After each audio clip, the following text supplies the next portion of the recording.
Welcome to the third episode of Jagannath পুজো পরিক্রমা। তো আজকে নিয়ে চলে এসেছি তোমাদের কাছে 3 নম্বর সিরিজ কলকাতার এপিসোডে। তো চলো আমরা দেখি নিই এবছরে কলকাতার আরও 3টে পুজো। তো প্রথমেই আমরা হাঁটতে হাঁটতে আলোর তলা দিয়ে পৌঁছে গেলাম শ্যাম স্কোয়ার।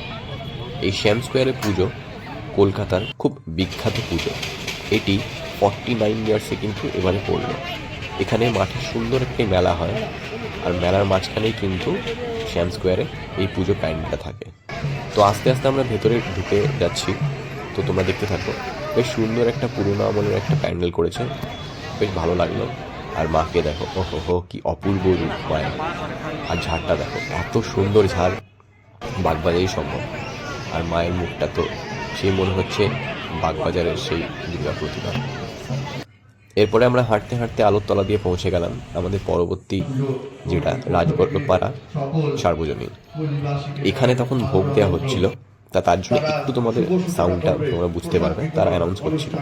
তো আস্তে আস্তে আমরা ভেতরে ঢুকে গেলাম। মাকে কি অপূর্ব লাগছে না দেখো, পুরো মনে হচ্ছে পিছনে সোনার পুরো চালচিত্রটা, এত সুন্দর লাগছে মাকে। তারপরে আমরা এরপরে এগিয়ে গেলাম রামকৃষ্ণ স্ট্রিটে। এটি মহিলা দ্বারা এই পুজোটি করা হয়।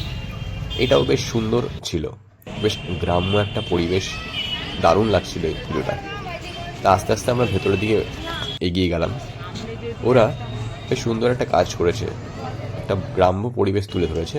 ভেতরে যজ্ঞ হচ্ছিল, আর মাকে দেখো, সেই শোলার রূপ, সেই শোলার সাজ, এত সুন্দর লাগছে। তো আমরা শেষ যে পুজোটায় চলে গেলাম, সেটা বাগবাজারের যে গিরিশ মন্দিরটা আছে ঠিক তার পাশে।